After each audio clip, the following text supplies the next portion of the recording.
Hey, it's Clay Trader, and this will be a video chart on ticker symbol MJNA. We will take a look at the 30-minute time frame. Real quick, what do I mean by 30-minute in case maybe you're new to charts?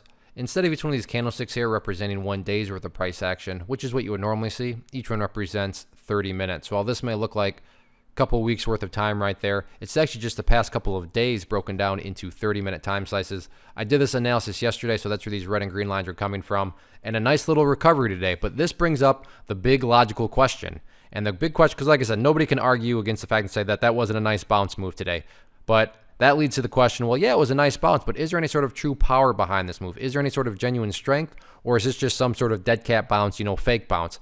I have no idea, but by using the chart and using some of these annotations from yesterday, we can make answering that question very straightforward. And in my mind, it still all revolves around 9 cents at this point in time. Why is that the case? Well, hopefully we can all agree on the logic that price movements with genuine power, with true strength, the price is going to progress forward. The price is not going to go back to where it was. I'm assuming you're saying, hey, thanks, Captain Obvious. Of course, a price movement with true strength is not going to go back to where it was. So with that in mind, think about 9 cents.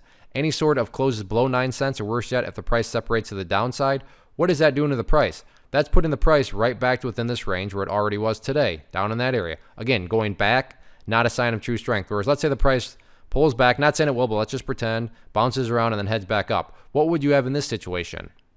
Well, you would have a set of lows right here, and then you'd have this previous set down there. And if you picture each one of those as a stair step, well, hey, now you have stair steps starting to progress in the upwards direction. And again, that's what truly strong moves do, right? They progress in the upwards direction. So 9 cents, definitely that must-hold level, and the area to really kind of just measure whether or not, the price is making progress or not, and I'm just defining progress as 9 cents. Ideally, if the price can stay up above 10 cents, that would be, the best case scenario, but by no means is 10 cents a must-hold level of support or anything like that. As far as resistance levels, I'm still going to consider 11 cents a level of resistance. Yes, the price is broken above it, but I want to see if it's a true break. A true break has 2 parts. First part, price has obviously got to break above a level. But then the second part is, can the price maintain above the break and stay above it? So yeah, that first box has been checked. To be fair, the price has broken above it. But I want to give it a little more time on Monday and see if the price can now do the second part of the equation and start to maintain above 11 cents. So we shall see. But at the end of the day,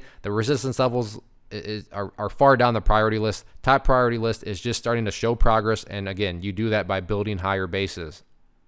One of the most popular questions I get is, hey Clay, how do you find the stocks that you trade? So what I've done is put together this free resource guide where I talk about the tools that I use to locate stocks that I find interesting and think may have potential. So if that sounds like something that could add value to you as a trader, then by all means click right there to get access to the guide. The guide itself is very short and to the point, and like I say, it is free. Thanks for watching. Have a good weekend.